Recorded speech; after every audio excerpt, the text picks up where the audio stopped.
Hey everybody, how's it going? Hope you're having a lovely day. Welcome to today's episode of How You Getting Fucked. I'm your host, Louis Rossman, and today we're going to be going over yet another lovely 3D printer company that just seems to find new and inventive ways to make it more annoying to use their products after the sale. Today we're talking about Flashforge. This comes from Mika in the Consumer Rights Wiki Discord. The new slicer that you have to use for Flashforge's latest firmware has ads. You can't remote print to a printer without that firmware with Orca Slicer or earlier versions. And one of the things I find interesting is that it says AI ideas, real prints, meshy.ai. Now, some of you may want AI in your 3D printer. Some of you may not want to fill in all the colors yourself, polish out all the edges. Some of you may be noobs, and some of you may just find it interesting. Some of you may also be business users that really don't want to deal with AI hallucinations inside your fucking 3D printer.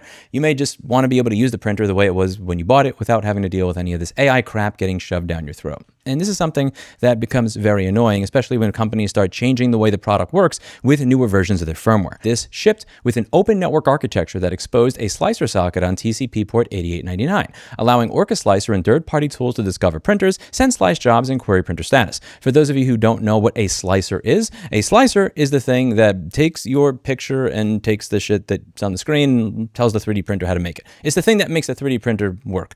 And that thing was more open back in the day. After the firmware migration, mainline Orca Slicer can no longer reach Adventure 5M series printers for remote print, monitoring, or camera viewing. Orca Slicer issue 10260, open July 28, 2025, documents Orca Slicer 2.3.0 on Windows 10 receiving error connection refused when connecting to a monitor and Adventure 5M. There are other issues, and I link them here. And the thing that is really annoying is when you're talking about using their tool, the bundled Orca Flashforge is the least stable build of Orca Slicer that she had used, referring to Denise at Tom's Hardware, crashing roughly every third print, and noting that mainline Orca Slicer carries an AD5X profile, but the printer is still not passing along critical information. Flashforge's published Adventure 5M firmware changelog does not explicitly document the port access changes that block mainline Orca Slicer. The connection failures are documented in third-party GitHub users opened on or after July 10, 2025 against printers running post-migration firmware. And this is the problem that I have more than anything else. Most of you don't read the changelog, and dare I say it, I'm going to say something a little controversial here. I don't care.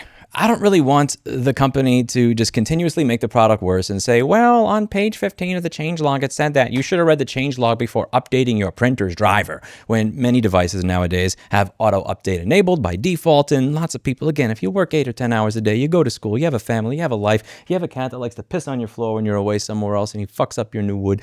You have stuff that you have to do that may take away from the time that you have to read a changelog. But here, it wasn't actually even in the changelog that they had removed some of this functionality. And after they remove that functionality, they have a partnership with another company that they just put ads into the software for your product. And I'm not a big 3D printing enthusiast. Honestly, the more I read about all this stuff, the more I really want to start diving into this and having some fun. I'm looking at some devices that I can get for myself just to fuck with and play with because I think it would be cool. I don't know much about 3D printing, but I do know a lot about changing the terms of the sale after the sale and products becoming shittier over time.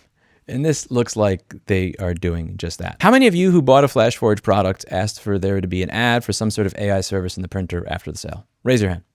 And here's the thing, even if you actually like the ad, what it's for, just the principle of the matter, why are you putting advertisements into my product after you sold it? You know, I bought a Dream vacuum because you're allowed to use it with this Valetudo firmware that allows you to use a more open system instead of using the firmware that came with the vacuum. And before I set that up, I just tried it with the default application. And I don't know what it is. There's something about paying $500 for a vacuum and then the application literally fucking advertising to me inside the app that makes me want to take that thing and throw it out a window. This is why I'm glad that I bought something that at least I have some ability to hack and get inside of to undo the garbage of the manufacturer. This is why it's really important that we maintain the ability and we maintain the freedom to be able to break digital locks on what we bought and paid for, because manufacturers will often send out firmware updates that don't even have a changelog in them that takes away the ability for you to use the device the way that you used to after the sale. If the manufacturer can reach into your home and take functionality out of something you bought and paid for after the sale, I think you should be able to modify that device within the confines of your home to get that functionality back. And for some reason, we live in a country where the law is such that the manufacturer can modify your product after the sale, and there's nothing wrong with that.